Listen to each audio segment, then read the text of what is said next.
Strategy में बिल्कुल भी चेंज करने की कोई आवश्यकता नहीं है। ठीक है, यहीं से डिफरेंस स्टार्ट होगा।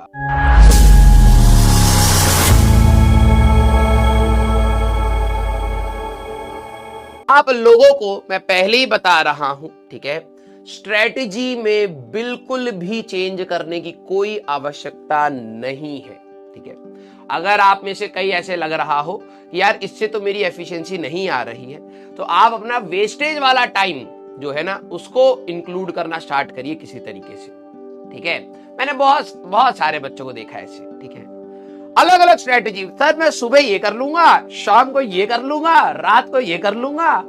ठीक है, रात हो गई कुछ नहीं करा। तो अब पता है क्या होता है, आप इतना आइडियलिस्टिक प्लान बनाते हैं। मैं तो इसलिए कहता हूं भाई फ्लो के साथ चलो, आपको भी नहीं पता कल क्या होने वाला है। ठीक है, कल कोई इमरजेंसी आ जाए, कल कोई सेलिब्रेशन आ जाए, तो उसमें आपका समय चला जाएगा। फिर आपका सारा प्लान जो आपने 5-6 घंटे लगा के बनाया है, फिर उसके अंदर आप 1-1.5 घंटा और लगाएंगे, उसको मॉडिफाई करेंगे, फिर मॉडिफाई करेंगे। इससे बेटर है कि आपका जो भी समय बर्बाद हो रहा है उसको आप हर समय पर, मतलब हर मोमेंट पर ही कंट्रोल करते रहिए और पढ़ते रहिए। स्ट्रेटजी का चेंज आपका अब कब होगा? जेईई मेंस 1 के बाद। समझ लीजिए मेरी बात।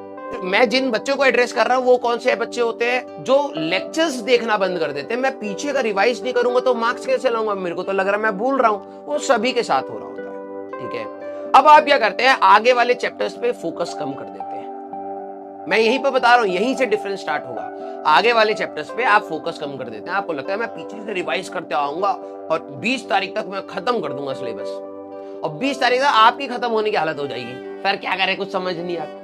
क्योंकि नॉर्मल ह्यूमन टेंडेंसी है, जैसे जैसे आप चीजों को मतलब छोड़ के आगे बढ़ते हैं तो आप भूलते हैं चीजें। ठीक है, रिवीजन स्ट्रेटेजी आपके पास होनी चाहिए, ये बात अलग है। अब आप ये देखिए कि आपके जो normal day to day lectures चल रहे हैं, देखो भाई डीपीपी का अभी लोड नहीं लेना है। मैं कई बार बोल चुका हूं, बच्चे क्लास अटेंड नहीं करते हैं, फिर बीच बीच में आते हैं sir DPP pending, module pending.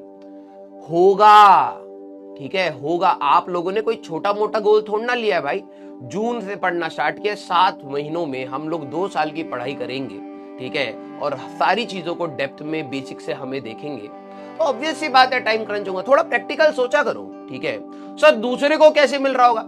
सभी को नहीं मिल रहा भाई। जिसने पहले से अच्छी तैयारी करी है उसको मिल जाएगा थोड़ा बहुत। ऐसा भी नहीं है कि उसको 7 महीने प्रॉपर फ्री मिल गए, तुमसे आगे दौड़ निकले। नहीं भाई, ऐसा नहीं है। सबका साइकोलॉजिकली यही होता है, यार पता नहीं अगले साल कैसे होगा, पेपर कैसा आएगा, जो मैं पढ़ रहा हूं वही इंपॉर्टेंट है या नहीं है, ये सभी के साथ हो रहा होता है। तो आप उसमें कोई नई चीज से सफर नहीं कर रहे हैं। पहली बात तो ये एक्सेप्ट कर लीजिए।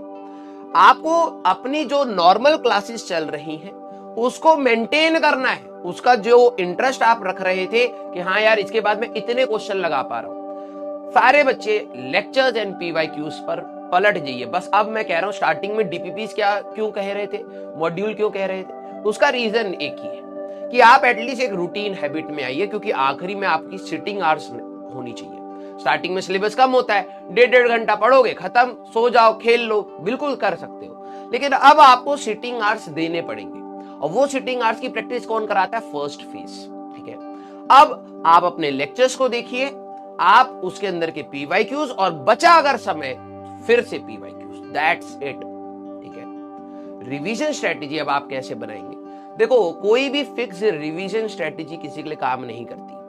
अगर आप मेरे से पूछेंगे तो मैं हर बच्चे को, अगर मैं पर्सनली मेरे सामने होता तो मैं हर बच्चे की सिचुएशन देखता कि भाई किसी ने कितना कबाड़ा करा है, किसी ने नहीं करा है, तो उसको क्या करना चाहिए। सबके लिए अलग अलग होता है। ठीक है, सबके लिए अलग अलग होता है। अब बात यह है कि आपको आपसे अच्छा तो कोई जान नहीं सकता। आप ही जानते हैं ना आप कितने पानी में और कितने बाहर है, राइट?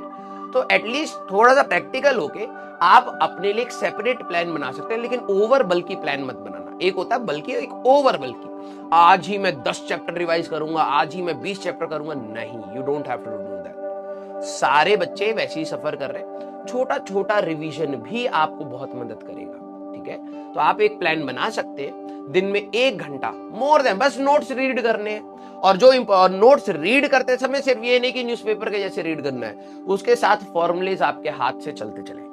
ठीक है, सारे फॉर्मूले, क्वेश्चन पूरे सॉल्व नहीं कर पा रहे, कोई नहीं, कंसेप्ट ये होता था, उसमें फॉर्मूला ये लगता था, कर लेंगे सॉल्व, देखा जाएगा।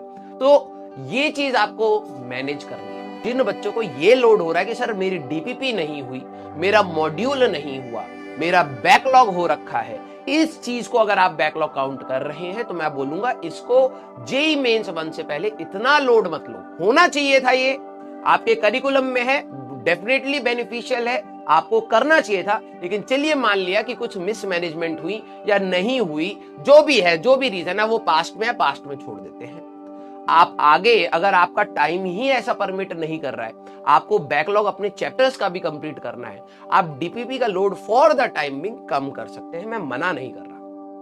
ठीक है, स्ट्रेस में पढ़ोगे कुछ याद नहीं रहेगा तो थोड़ा सा स्ट्रेस पॉइंट्स कम भी करो, लेकिन यस दूसरी जगह पर एक ऐसी चीज उठाओ जिससे आपको मोर सेटिस्फेक्शन आएगी कि हाँ यार मेरे चैप्टर्स का बैकलॉग खत्म हो गया है। पॉजिटिव माइंडसेट कितना इंपॉर्टेंट है, कितना इंपॉर्टेंट है इस टाइम पर। ठीक है, देखो कुछ बच्चे मैथ से परेशान है, कुछ बच्चे डेफिनेटली फिजिक्स से परेशान होंगे, कुछ बच्चे डेफिनेटली केमिस्ट्री से परेशान होंगे। जब आप मेरे से कोई राय लेंगे तो मैं एक कॉमन राय दूंगा। मैं कई बार बोल चुका हूं, क्योंकि कई बच्चे इस चीज को नहीं समझ पाते, क्योंकि आपको आपके स्क्रीन पे क्या लगता है, राजवन सर बोल रहे हैं, आपको लगता है वो आपके लिए बोल रहे हैं, और ये बात फील होती है, मेरे को भी लगता है ये बात फील होती है, क्योंकि हम भी जब वीडियो देखते हैं तो हमें लगता है ये तो हमें ही बोला गया यार। ठीक है, तो लेकिन मैं आपको एक बात बोल रहा हूं कि बेटा मैं बहुत सारे बच्चों को एड्रेस कर रहा हूं, सब लोग एक पेज पर या एक लेवल पर नहीं है, सब आगे पीछे हैं, और मेरे को सबको आगे ले जाना है। ठीक है, मैं चाहता हूं आप में से सभी लोग आगे ले